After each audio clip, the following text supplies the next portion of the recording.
हाँ बोलिए अभिषेक, क्या बोल रहे हैं? सर बहुत ज्यादा नॉइस आ रहा है सर आपके साइड से। सर ईयरफोन लगा के बैठे हैं ना तो। बहुत ज्यादा आ रहा है। ये सब पूरा भाव भाव करके सब थोड़ा पूरा। सुबह से यार ऑन है तो थोड़ा मोड़ा तो आवाज होगा ही, इतना तो नहीं है। ये कम हुआ। अभी तो अभी रुक गया। Yes sir. थोड़ा सा हीट हो गया मशीन, उठा लेते हैं ऊपर, ठीक है। अभी आवाज कम है ना? यस सर अभी काम है। देखिए, इंस्ट्रक्शंस में अभी तक हम लोग डिस्कस कर लिए थे।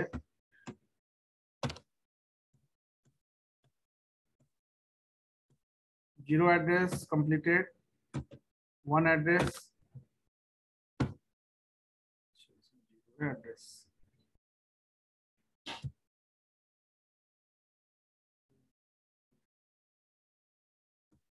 जो फाइल था, लास्ट क्लास कब हुआ था आपका?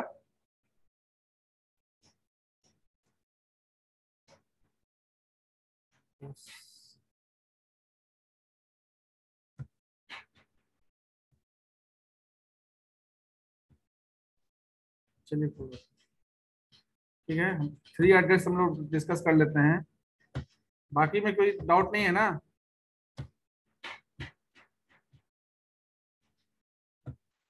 बस इसी अंकल या प्रॉब्लम था। बाकी किसी को और किसी में डाउट नहीं है ना? No sir no.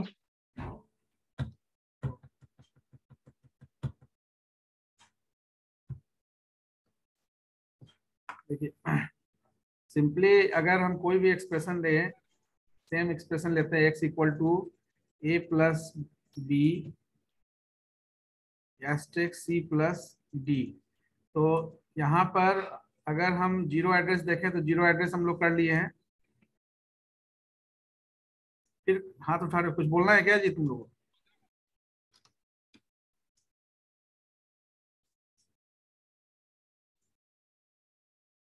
क्या है शुभम राज, क्या बोलना चाह रहे हैं?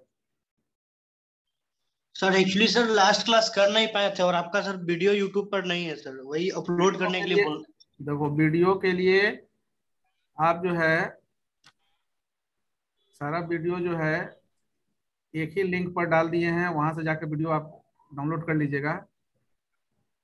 डाउनलोड इन द सेंस कि आप ओपन करके देख लीजिएगा, ठीक है। Okay sir. यहाँ पर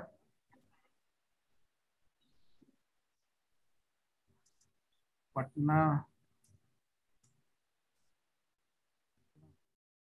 बीसी और बीएससी आईटी का कॉम्बाइंड सारा वीडियो डाल दिए हैं, ठीक है। तो जो अभी तक डिस्कस हुआ है पैरेलल चल रहे हैं। तो यहाँ पर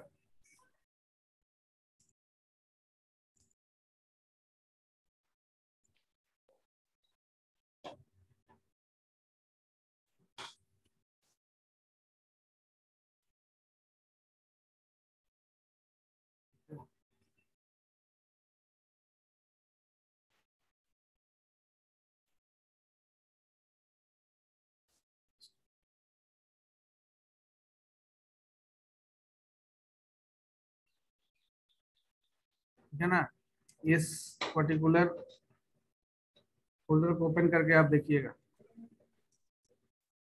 BCA plus BSc IT PPU first year intro to IBM and computer architecture.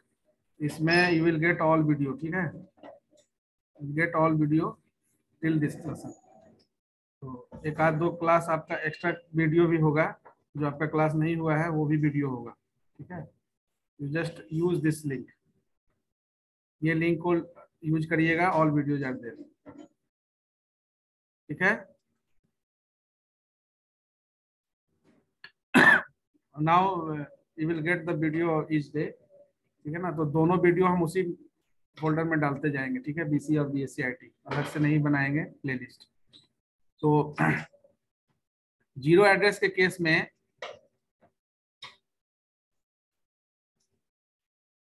Zero address के केस में हम लोग जो है पुश और सर क्लास के बाद कीजिएगा सर, आवाज आ रहा है। पुश और पॉप यूज किए हम लोग डेटा ट्रांसफर करने के लिए। वन एड्रेस में हम बताए थे कि वन एड्रेस में हम यूज किया गया लोड और स्टोर, सेम। टू एड्रेस में इसको यूज किया गया move. Now we discuss the three address, ठीक है ना। अब डेटा ट्रांसफर के लिए यानी data transfer as a OP code field हम लोग ये डिस्कस किए थे, यानी OP code field as a data transfer. Zero address में पुश पॉप, वन एड्रेस में load and store, two address में मूव, और थ्री एड्रेस में कोई डेटा ट्रांसफर ऑपरेशन का जरूरत नहीं पड़ता है। नेक्स्ट जो डेटा मैनिपुलेशन यानी डीएम जो है, ये भी हम लोग डिफ्रेंशिएट किए थे कि डेटा मैनिपुलेशन के लिए जीरो एड्रेस में यहाँ according to this expression mult और ऐड, ये दो आपका जो है यूज होगा, ठीक है। तो ये मल्ट और ऐड सब में वही यूज होगा, यानी चाहे वो जीरो एड्रेस हो, वन एड्रेस हो या टू एड्रेस हो, ठीक है ना। तो ये जो आपका data manipulation instruction same use होगा, both are the op code field. Then the operand field, next जो था ऑपरेंड फील्ड। ऑपरेंड फील्ड के लिए जीरो एड्रेस में हम लोग यूज किए, यहाँ पर ऑपरेंड आपका जो है दोनों चीज हम लोग देखते हैं, तो मेमोरी लोकेशन और रजिस्टर, मेमोरी लोकेशन और रजिस्टर। तो मेमोरी लोकेशन में यहाँ पर A B C D use हो रहा है, यहाँ भी वही यूज होगा ए बी सी डी, यहाँ भी आपका ए बी सी डी ही यूज होगा थ्री एड्रेस, टू एड्रेस में भी, और थ्री एड्रेस में भी A B C D as a memory location use होगा। रजिस्टर, यहाँ पर स्टैक मेमोरी यूज होता है, रिजल्ट स्टोरेज एरिया, तो अलग से कोई रजिस्टर स्पेसिफिक नहीं है, स्टैक मेमोरी इटसेल्फ यूज होगा। स्टेट आपका वन एड्रेस में एक्यूमुलेटर रजिस्टर यूज होता है, यहाँ पर रिजल्ट स्टोरेज एरिया स्टैक है, यहाँ पर एक्यूमुलेटर रजिस्टर रिजर्व है, तो अलग से कोई स्पेसिफिक रजिस्टर लेने का जरूरत नहीं है, एक्यूमुलेटर रजिस्टर से में ही हम रिजल्ट को स्टोर करेंगे। टू एड्रेस के केस में अकॉर्डिंग टू रिक्वायरमेंट हम रजिस्टर ले सकते हैं। तो सपोज हमारे पास दो पार्ट है एक्सप्रेशन का, तो हम दो रजिस्टर लेते हैं, R1 R2 लिए थे, और थ्री एड्रेस में भी सेम रजिस्टर सेट हम R1 R2 लेंगे। अब यहाँ पर क्या है, ये जो आपका वन एड्रेस है, बोलिए बोलिए अंशु भारती,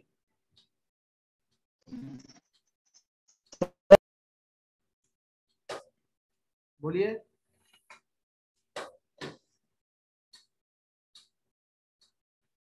रुपेश कुमार बोलिए, क्या बोल रहे हैं Rupesh? Sir, yeah, here what is difference between zero address, one address, two address, three address, sir? You are writing program or not? Sir, program लिख रहे हैं, प्रोग्राम लिख रहे हैं क्यू बेसिक में? या सर। कोई भी प्रोग्राम लिखे हैं क्यू बेसिक में? नो, अभी फिलहाल स्टार्ट ही हुआ सर। CLS करके कुछ भी चीज, जैसे कि एनीथिंग एडिशन और सब्ट्रैक्शन, कोई भी प्रोग्राम लिखे, ठीक है। तो what is the use of variable over there? ये वेरिएबल यूज करते जस्ट मतलब वैल्यू हमेशा इसका चेंज होते रहता है सर। यस यस, तो यहाँ पर address is what? Address is used for variable, number of variable, how many variables you are using as an operand to perform any operation. तो जीरो एड्रेस मीन्स कि zero operand, zero variable, ठीक है ना, zero operand is used, means zero operand is used, then this is the zero address. Whenever there is one operand, one variable in the instruction, then it is one address, ठीक है ना। तो zero address जो आप बोल रहे हैं, वहां जीरो एड्रेस में जीरो ऑपरेंड यूज हो रहा है, किसके लिए? ऑपरेशनल इंस्ट्रक्शन के लिए। तो किसी भी ऑपरेशनल इंस्ट्रक्शन के लिए कोई भी ऑपरेंड नहीं लिया जा रहा है, वन एड्रेस में एक ऑपरेंड लिया जा रहा है, ठीक है ना। Sir, one address cannot perform any operational. Sir, one address cannot perform any operation, sir. For example, one एक रहेगा, उसमें क्या चीज हम ऐड करेंगे, वो तो कोई ऑपरेशन फॉलो नहीं करेगा यार। क्या कहना चाह रहे हो तुम? नहीं सर, आप नीचे एग्जांपल लिए हैं ऑपरेंड फील्ड में ABCD, तो वन एड्रेस है तो एक ही एग्जांपल न लिए रहते सर। एक minute, A B C D लिए हैं ना, यही ना बोलना चाह रहे हैं? या सर, या सर। तो A B C D is the variable plus okay sir. Asterisk is the operator, ठीक है ना? We are not Yes, sir. Discussing here variable and operator by means of 0 address, 1 address, 2 address and 3 address. We are only denote the operand rather than denoting the operator. तो हम यहाँ पर A, B, C, D consider कर रहे हैं as a variable. तो zero address कहने का मतलब है कि जीरो एड्रेस में हमको किसी भी तरह का ऑपरेशन इस वेरिएबल पर करने के लिए किसी ऑपरेंड को देने का जरूरत नहीं होगा. समझ में आया? ओके सर, या सर। तो जीरो एड्रेस का मतलब यहाँ पर आप इस एक्सप्रेशन को नहीं देखिए. जीरो एड्रेस या 1 एड्रेस या 2 address as well as 3 address, and that means both. ये आपका general purpose register organised computer के लिए है, ये एक्यूमुलेटर बेस्ड कंप्यूटर के लिए है इंस्ट्रक्शन सेट, ये आपका स्टैक बेस्ड कंप्यूटर के लिए है, स्टैक बेस्ड मशीन के लिए है. ठीक है? तो जीरो एड्रेस लिखने का मतलब है कि ये इंस्ट्रक्शन जो है वो किसी, यानी इसमें जो ऑपरेशन जब होगा तो किसी तरह का ऑपरेंड देने का नहीं मतलब है. यानी जब ऑपरेंड आप नहीं देंगे तो उसको जीरो एड्रेस कहा जाएगा. जैसे जीरो एड्रेस के केस में पुश और पॉप लेते हैं तो सबसे पहले पोस्ट फिक्स फॉर्म में इस एक्सप्रेशन को बदले. तो पोस्ट फिक्स फॉर्म में बदलने पर क्या हो गया, ये A B plus C D plus और एस्ट्रिक्स, यानी जब ऑपरेटर आपका ऑपरेंड के बाद में प्लेस होता है तो ये पोस्ट फिक्स हो जाता है. अब इसके लिए जो इंस्ट्रक्शन हम लोग लिखे थे पुश ए पुश ई, इसके बाद जैसे ही ऑपरेटर आया ऐड, तो ऐड के लिए कोई ऑपरेंड देने का जरूरत नहीं पड़ा. क्यों नहीं पड़ा? क्योंकि हमारा जो स्टैक है, ये स्टैक में जो भी आपका ऑपरेंड है उस ऑपरेंड के बीच में लास्ट 2 ऑपरेंड के ऊपर आपका ऑपरेशन परफॉर्म होकर रिजल्ट स्टैक में ही स्टोर हो जाता है. ठीक है? तो यहाँ पर but I don't understand what is क्या लिखे सर पोस्टफिक्स फॉर्म? क्या क्या ऊपर क्या लिखे sir? Postfix form. What is postfix form? Postfix form sir. Post fix yes sir, postfix. Class नहीं किए हो क्या जी? Sir previous class due to network issue I could not join. जाओ सब पहले वीडियो, जितना सब वीडियो देखो, ठीक है ना? कि अब तुम पोस्ट फिक्स पूछोगे, फिर प्रीफिक्स पूछोगे, फिर इनफिक्स पूछोगे, ठीक है ना? इनफिक्स बेसिकली जो भी हमारा मैथमेटिकल एक्सप्रेशन होता है, तो mathematical expression is denoted in 3 different manner: infix, prefix and postfix. ठीक है ना? अब ये on the basis of placement of operator होता है. तो इनफिक्स का मतलब क्या है? Whenever the operator is placed in between the operand then it is infix. Whenever the operator is placed before the operand it is prefix. Whenever the operator placed after the operand it is postfix. तो on the basis of placement of operator the notation is termed as postfix, infix and prefix. तो stack based machine में हमको postfix evaluation होता है, कोई भी expression का postfix evaluation करना होता है. तो पोस्टफिक्स के लिए इनफिक्स को a plus B into C plus D को पहले अरे एक तो मेरा मशीन अल्लाह कर रहा है इसके बाद. ठीक है? तो यहाँ पर A B plus C D plus asterisk. तो ये हम इसका भी हम लोग शॉर्टकट बताए थे कि अगर आपको इसका कन्वर्जन करना है, ठीक है, तो इसको कन्वर्जन करने के लिए क्या करना है कि एडिशनल पैरेंथेसिस लेना है, और एडिशनल पैरेंथेसिस लेने के बाद ऑपरेटर को पैरेंथेसिस से बाहर कर राइट शिफ्ट करना है. तो इसको राइट शिफ्ट करना है इस पैरेंथेसिस से बाहर, यहाँ से ये बाहर गया और ये पूरा बाहर गया. अब इसके बेसिस पर जैसे जैसे आपका ऑपरेंड ऑपरेटर आया है तो पहले ए बी देन एस्ट्रिक्स है, ए बी के बाद क्या है प्लस, फिर सी डी के बाद पहला एरो प्लस के लिए है और दूसरा एरो एस्ट्रिक्स के लिए है. तो ये आपका हो गया postfix form of this infix notation. Are you getting the point? Yes sir. तो उसके बेसिस पर यहाँ जीरो एड्रेस में क्या है कि यहाँ पर जब आप कोई ऑपरेशन परफॉर्म कर रहे हैं तो लास्ट 2 ऑपरेंड पर ऑपरेशन परफॉर्म होता है. तो लास्ट 2 ऑपरेंड में टॉप -1 आपका पहला ऑपरेंड बनता है. हाँ ठीक है, करिए. और टॉप आपका दूसरा ऑपरेंड बनता है. तो टॉप -1 ये आपका ए और बी में बी आपका टॉप पर है और ए आपका टॉप -1 पर है. तो पहला ऑपरेंड जब भी कोई ऑपरेटर आएगा तो पहला ऑपरेंड ए बनेगा, दूसरा ऑपरेंड बी बनेगा. तो इसलिए एडिशन होने के बाद रिजल्ट क्या होगा, M A plus M B. Similarly push stack में ही रिजल्ट रहेगा, तो आपका ये रिजल्ट स्टैक में ही रह गया ए प्लस बी। अब आप फिर उसी तरह से सी करेंगे, पुश डी करेंगे, लेफ्ट टू राइट स्कैनिंग करते हुए जैसे ऑपरेंड आएगा उसी तरह से आप इसको परफॉर्म करते जाएंगे। हर बार नया टॉप ऑफ द स्टैक बनेगा आपका। फाइनली फिर यहाँ ऐड करेंगे तो अभी क्या, ए प्लस बी के बाद सी डाले, फिर डी। स्टैक में लास्ट टू ऑपरेंड सी और डी है, टॉप -1 पर सी है, टॉप पर आपका डी है, तो सी प्लस डी हो जाएगा ऑपरेशन। तो टॉप ऑफ द स्टैक। अब देखिए यहाँ पर क्या है, जब भी ऐड या मल्ट यूज करेंगे तो यहाँ कोई ऑपरेंड हम नहीं दे रहे हैं, तो बिकॉज ऑपरेशनल इंस्ट्रक्शन के लिए कोई ऑपरेंड नहीं दिया जा रहा है, इसलिए इसको जीरो एड्रेस इंस्ट्रक्शन कहा गया। तो टॉप ऑफ द स्टैक यहाँ हो गया हमारा memory operand C plus memory operand D, और फाइनली मल्ट आ गया। तो मल्ट, तो सी प्लस डी होने के बाद आपका स्टैक में ही रिजल्ट रहा, तो ए प्लस बी और इसके ऊपर सी प्लस डी।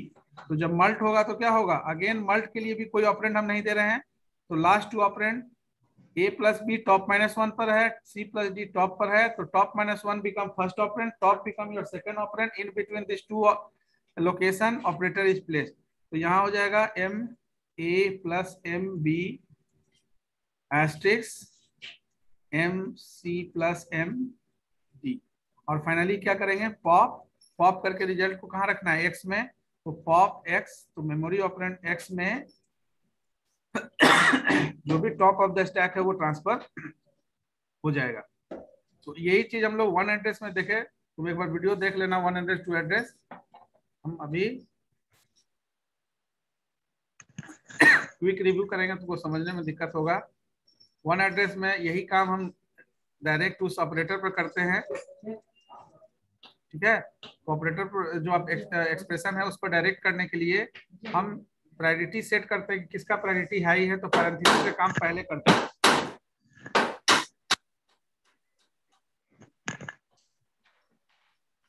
तो यहाँ पर अब क्या है, लोड और स्टोर यूज होगा। Load and store. तो लोड, अब देखिए यहाँ पर कॉन्सेप्ट आ जाता है एक्यूमुलेटर का और एएलयू का, ठीक है। तो एक्यूमुलेटर में सबसे पहले अगर 4+2 करना है तो 4 को आप कहीं स्टोर करके रखते हैं और 2 को एएलयू में भेजते हैं। तो पहले हम लोड ए लिखेंगे, तो ए यहाँ एक्यूमुलेटर में चला गया, AC stands for accumulator. After writing of this instruction accumulator, अब ये चीज ये जो लिख रहे हैं यहाँ क्या लिख रहे हैं, ये एक स्टैंडर्ड इंस्ट्रक्शन फॉर्मेट को फॉलो करके लिखा जा रहा है।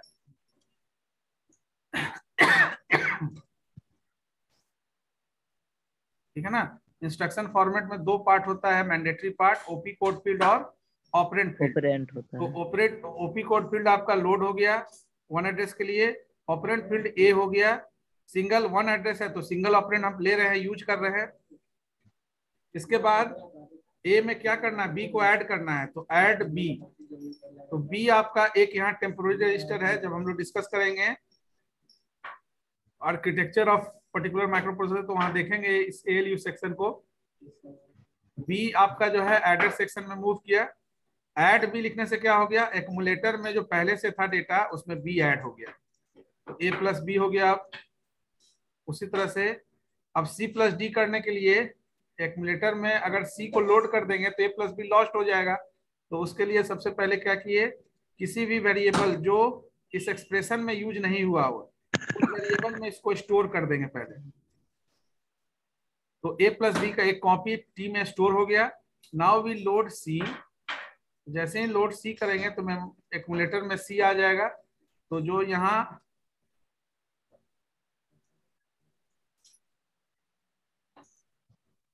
ए प्लस बी था, ये ओवरराइट होकर सी आ गया, और फिर इसमें ऐड किए डी को। देखिए हर बार हम एक ही ऑपरेंड ले रहे हैं, इसीलिए ये वन एड्रेस, हर बार एक ही ऑपरेंड लिया जा रहा है किसी भी तरह का इंस्ट्रक्शन के लिए। ये आपका हो गया AC प्लस MD, तो यहाँ D गया और ये लाइन कंप्लीट होने के बाद यहाँ C प्लस D आ गया। अब आपके एक्यूमुलेटर में C प्लस D है, A प्लस B T में है, बीच में मल्टीप्लीकेशन करना है, और मल्टीप्लीकेशन जो है वो कॉम्यूटेटिव लॉ को फॉलो करता है, यानी A B equal to B A. तो यहाँ हम लोग लिख सकते हैं मल्ट टी। तो मल्ट टी करने से क्या हुआ, एक्यूमुलेटर में जो है वो तो है ही, उसमें जो मेमोरी ऑपरेंड टी में ए प्लस बी है वो मल्टीप्लाई हो गया।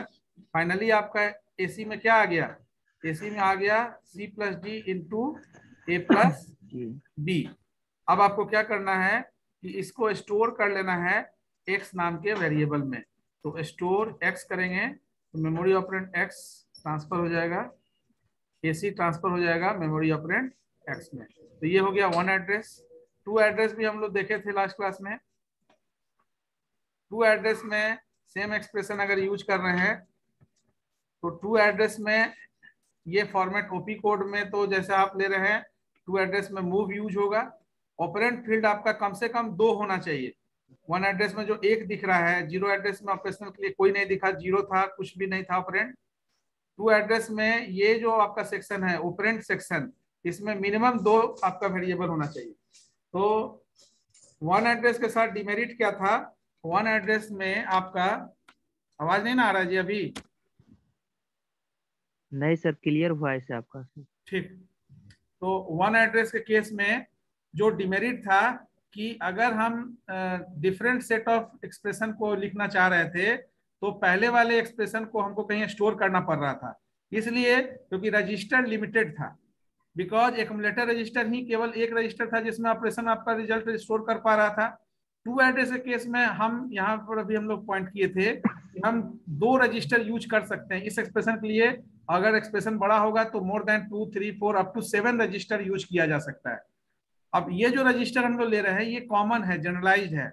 जब आप किसी स्पेसिफिक माइक्रो प्रोसेसर के लिए 8086 के लिए इंस्ट्रक्शन लिखेंगे तो ये रजिस्टर का नाम उस माइक्रो प्रोसेसर में जो रजिस्टर नेमिंग कन्वेंशन यूज हो रहा है उस नाम को यूज किया जाएगा। R1 R2 के जगह accumulator register AX BX CX DX जो भी आपका 8086 का अगर रजिस्टर सेट है तो 8086 के रजिस्टर सेट को हम यूज करेंगे, ठीक है ना।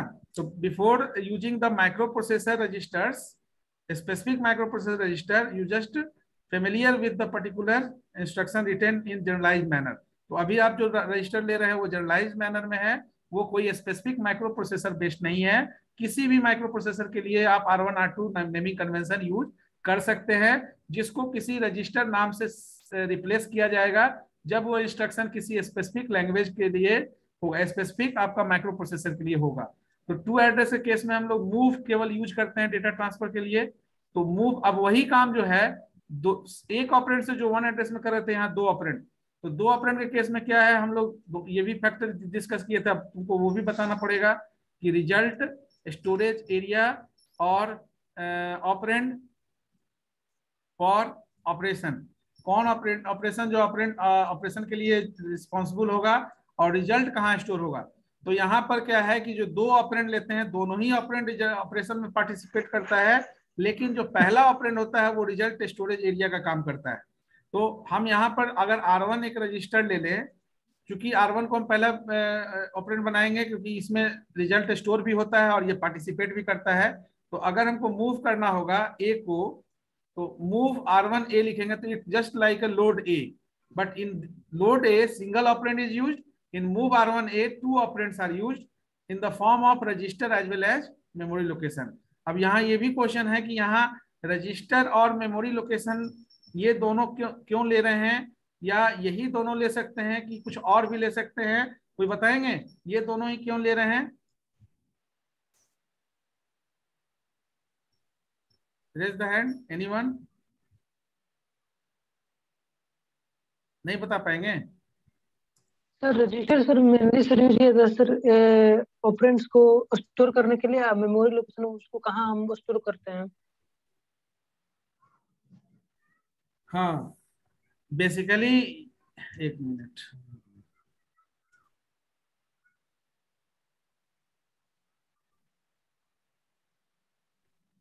इसलिए कि आपका जो डेटा है वो डेटा इन्हीं दोनों में से कहीं पर रखा जाता है।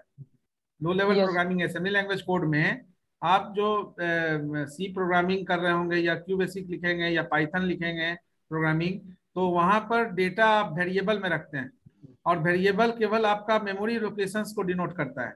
यहाँ पर जो वेरिएबल है मेमोरी लोकेशन वो तो एज इट इज है, लेकिन रजिस्टर भी हमारा यूज होता है डेटा को होल्ड करने के लिए।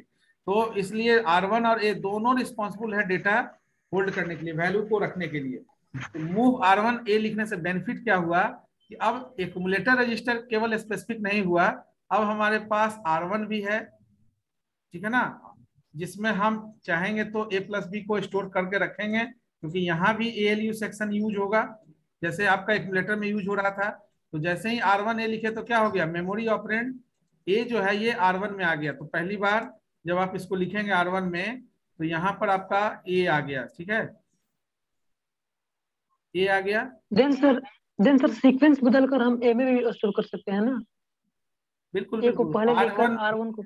यस सर, बिल्कुल R1 में C+D भी कर सकते हैं,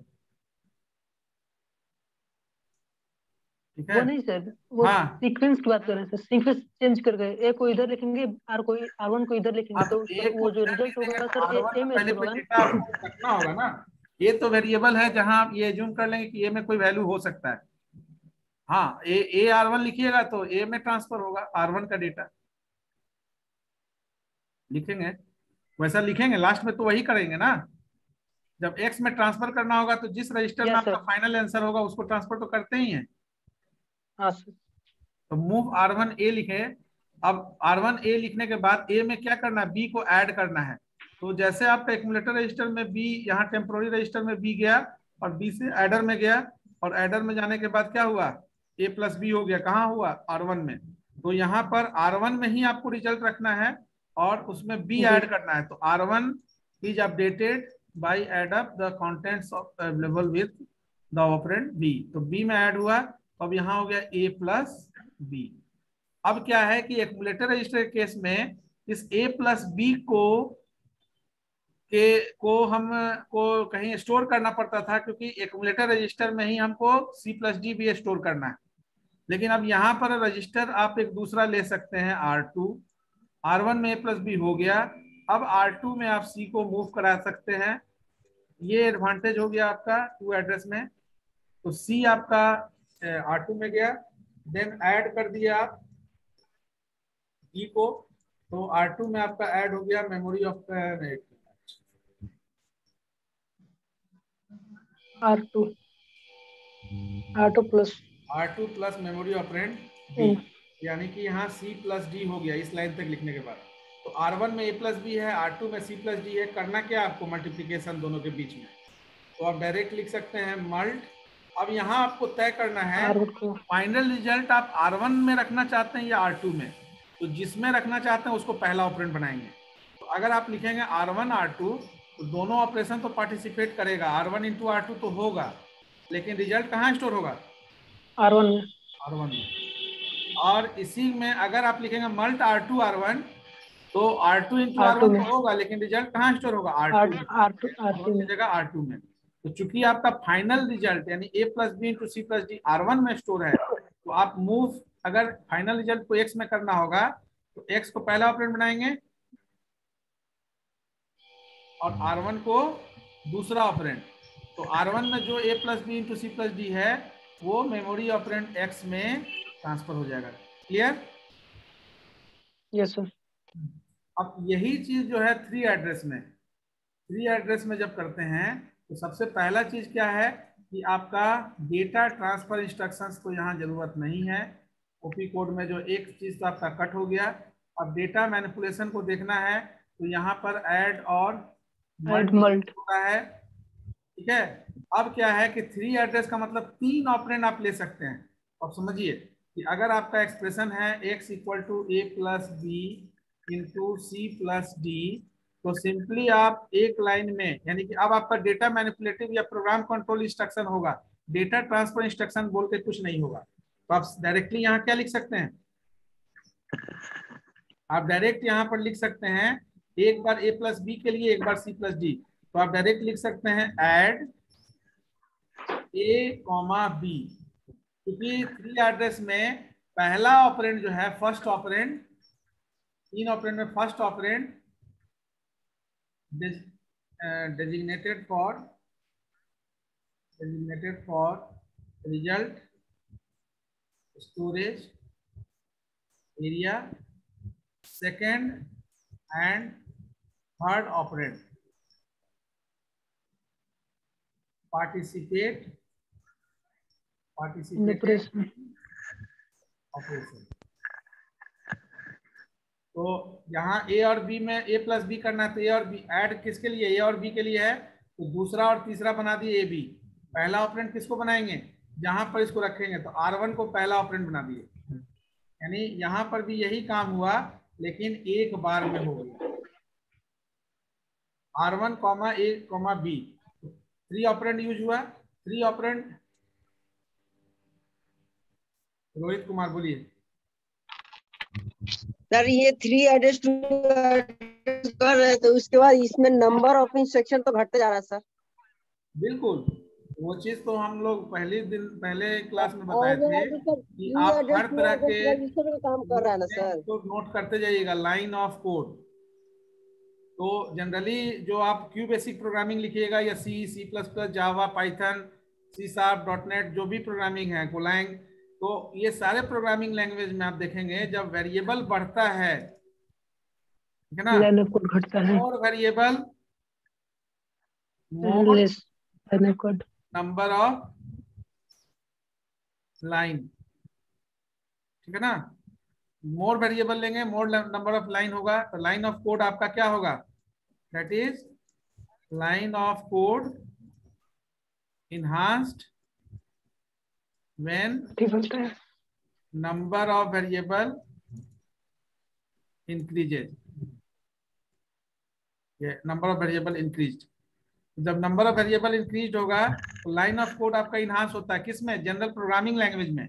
बट यहाँ low level assembly language code में क्या है कि यहाँ पर आप हार्डवेयर ओरिएंटेशन के लिए इंस्ट्रक्शन लिख रहे हैं, तो जब आपका, यहाँ समझिए, जब रिसोर्स बढ़ेगा, ठीक है ना, मोर रिसोर्स लेस मूवमेंट और ट्रांसफर, ठीक है ना, या समझो कि नो ट्रांसफर, लेस मूवमेंट। और मान लेते हो कि तुम्हारे पास, अगर तुम्हारे कॉलेज में अगर कोई पर्टिकुलर ब्रांच में 5 क्लासरूम है, ठीक है, तो 5 बैच तो पैरेलल चलाया जा सकता है।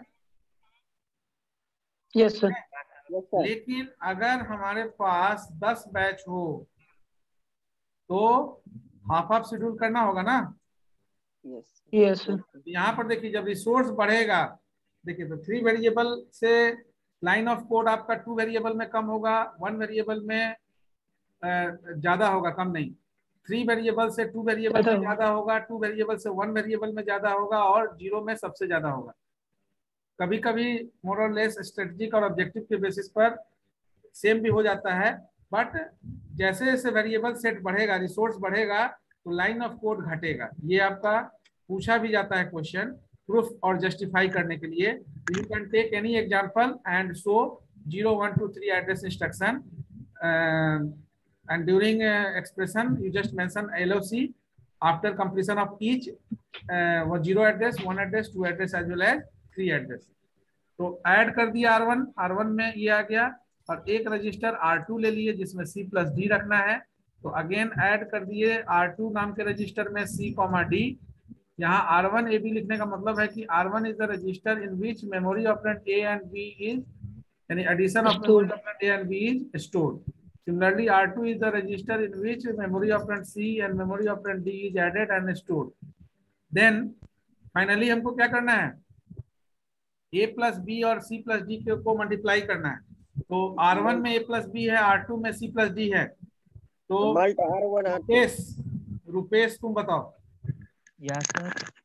हमको X में स्टोर करके रखना है फाइनल रिजल्ट। यहाँ सीक्वेंस बताइए कैसे लिखेंगे। सर फर्स्टली तो R1 को मल्टीप्लाई करेंगे, वो तो करेंगे, लेकिन 3 वेरिएबल छोटू कुमार सैनी बताइए। सर मल्ट एक्स बराबर यस, मल्ट एक्स इसलिए क्योंकि एक्स में हमको स्टोर करना है रिजल्ट, R1 इसलिए कि R1 में A प्लस B है, R2 इसलिए क्योंकि R2 में C प्लस D है। तो R1 R2 लिखने का मतलब है कि मल्ट ऑपरेशन R1 R2 के ऊपर होगा, रिजल्ट X में स्टोर होगा, तो R1 इंटू R2। तो ये आपका हो गया 3 लाइन ऑफ कोड में आपका ये A+B इंटू C+B कंप्लीट हो गया। Yes sir. रोहित कुमार कुछ पूछना चाह रहे हैं क्या? सर ये एड्रेस जो बढ़ रहा है ये तो एक तरह का रजिस्टर का काम कर रहा है ना सर?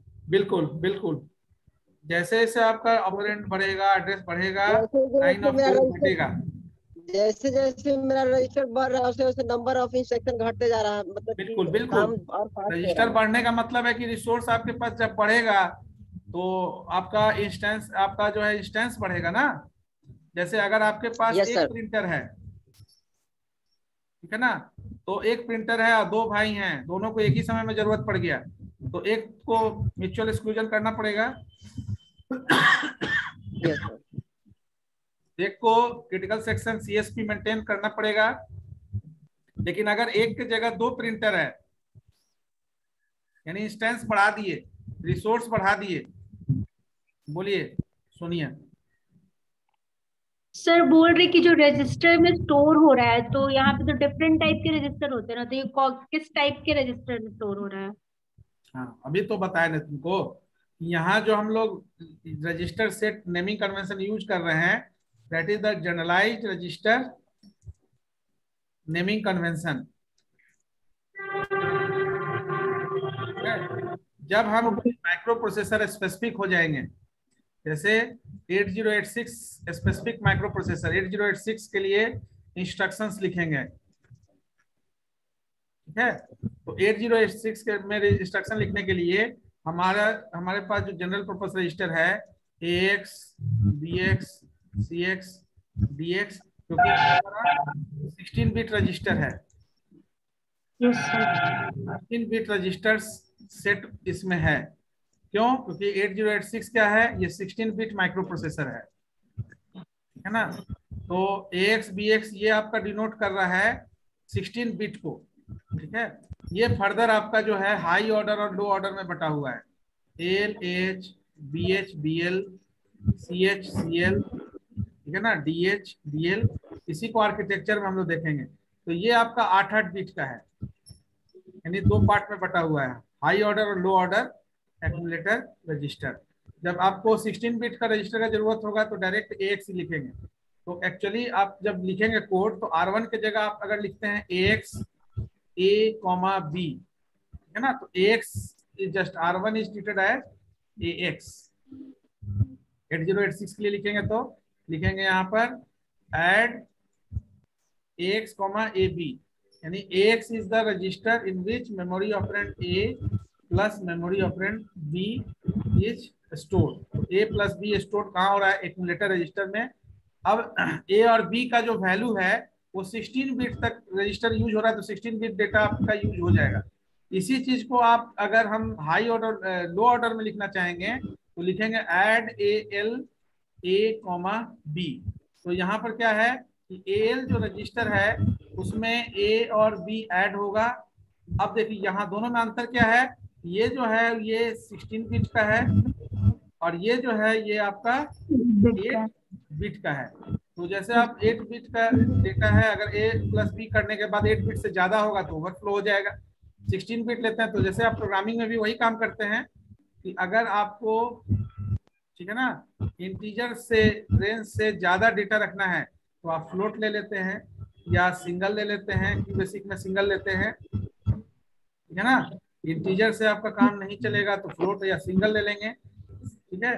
तो रेंज बढ़ाते हैं, यानी कि बड़ा रेंज अगर डेटा टाइप का लेंगे तो उसमें छोटा रेंज आ जाएगा, लेकिन अगर छोटा रेंज लेंगे तो उसमें एक्सीड करेगा, जैसे उस रेंज से ज्यादा होगा तो उसमें एलोकेट नहीं हो पाएगा। Are you getting the point? तो रजिस्टर 8086 माइक्रो प्रोसेसर या 8086, 8018, 286, उसमें अब ये 4 रजिस्टर है। इसके अलावा भी बहुत सारा रजिस्टर है, ये तो आपका जनरल पर्पस रजिस्टर है। इसके अलावा आपका है stack pointer register, base pointer register, all are the register set of 8086। तो स्टैक पॉइंटर, बेस पॉइंटर, ठीक है ना, then source index, destination index, ये सब नाम यूज होगा, SP, BP ये सब यूज होगा, ठीक है ना। सर एक और क्वेश्चन था। बोलिए। सर बोल रहे जैसे इसमें जैसे रजिस्टर वाइज हम लोग कर रहे थे कि रजिस्टर का जैसे हम लोग नॉर्मल प्रोग्रामिंग करते हैं क्यू बेसिक में, उसमें भी इसी टाइप से करेंगे? नहीं, क्यू बेसिक आपका उसमें तो बताए ना, उसमें तो रजिस्टर हम यूज ही नहीं कर रहे हैं। वो प्रोग्रामिंग लैंग्वेज में तो केवल हम मेमोरी वेरिएबल यूज कर रहे हैं। क्यू बेसिक में आप कोई रजिस्टर यूज ही नहीं कर रहे हैं, उसमें केवल मेमोरी। रजिस्टर यूज हो रहा है, इंटरनली यूज हो रहा है। आप जो कोड लिख रहे हैं उसमें कोई रजिस्टर यूज नहीं कर रहे हैं। तो सर ये जो कोडिंग है वो किस चीज के लिए करेंगे?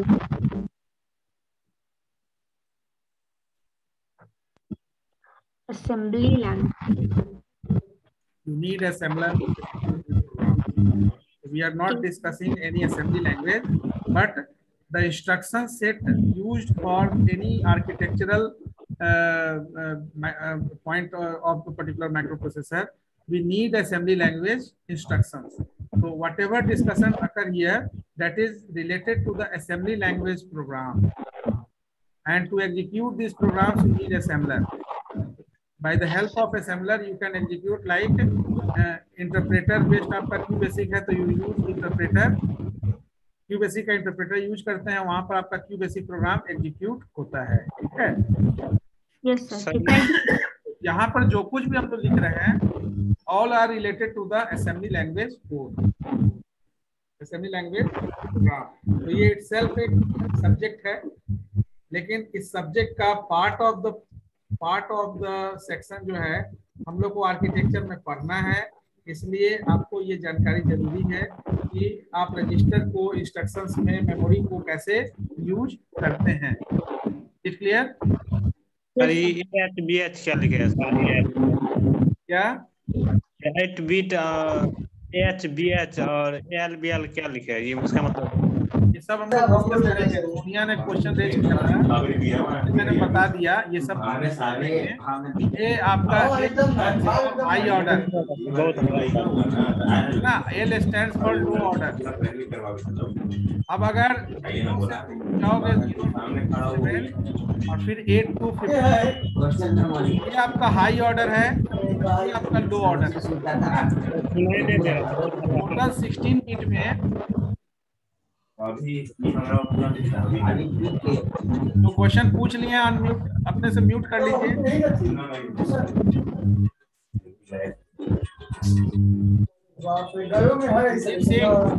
Yes sir. ना तो पूछो, आप फिर म्यूट कर लो। Yes sir.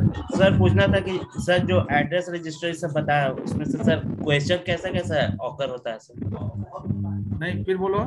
क्वेश्चन कैसा कैसा आएगा सर? मतलब कि जो 0 एड्रेस है, 1 एड्रेस है, 2 एड्रेस है, 3 एड्रेस, इसमें एग्जाम में अगर क्वेश्चन आता है तो किस टाइप का क्वेश्चन आता है इसमें, किस बेसिस पे पढ़ाएंगे? पहले तो एड्रेस समझ में आ गया ना? Yes sir. क्वेश्चन आपको आएगा, ठीक है ना? Write a program in assembly language.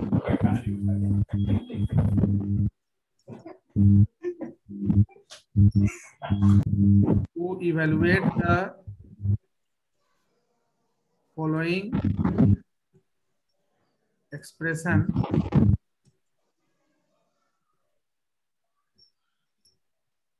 Suppose इसी क्वेश्चन को अगर ले लीजिए जो अभी हम लोग डिस्कस कर रहे थे, कंप्यूटर सिस्टम आर्किटेक्चर, या आपको जो बुक दी गई है उसमें ये सॉल्व भी किया हुआ है, सेम एग्जांपल है। तो अब इसमें सेक्शन होगा, पहला सेक्शन यूजिंग 0 एड्रेस इंस्ट्रक्शन,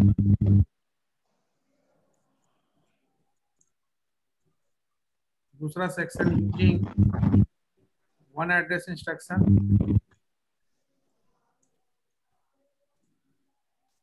तीसरा सेक्शन होगा using 2 address instructions,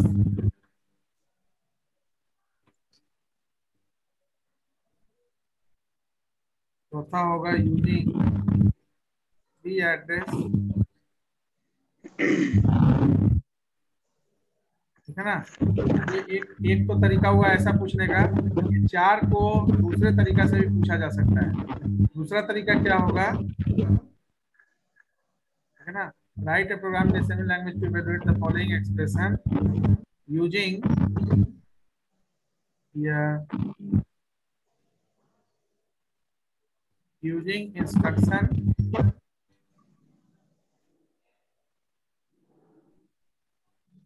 for stack organized computer,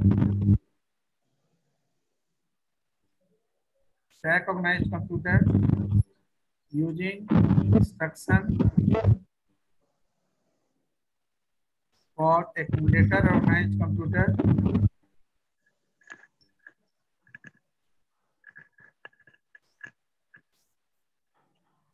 and using instruction for general purpose recognize कर organized computer. Now you already know that a stack organized computer 0 address instruction is used, accumulator organized computer 1 address instruction is used, and general purpose register organized computer 2 as well as 3 address instruction used. तो अगर ये 3 भी question होगा तो भी आपको 4 programme लिखना ही है, न्यू बेस्ड 1, 2 और 3 address of instruction based. Is it clear? अब यहाँ पर एक्सप्रेशन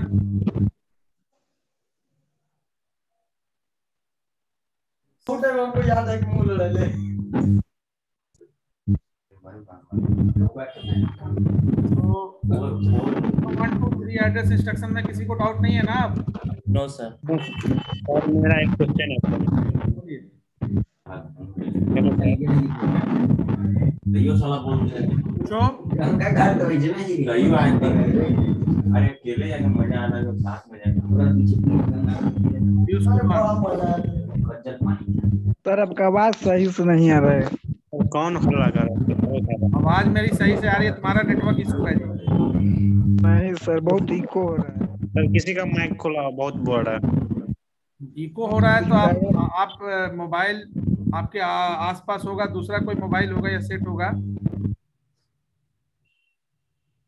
सर मेरा एक क्वेश्चन है. सर बोले क्या?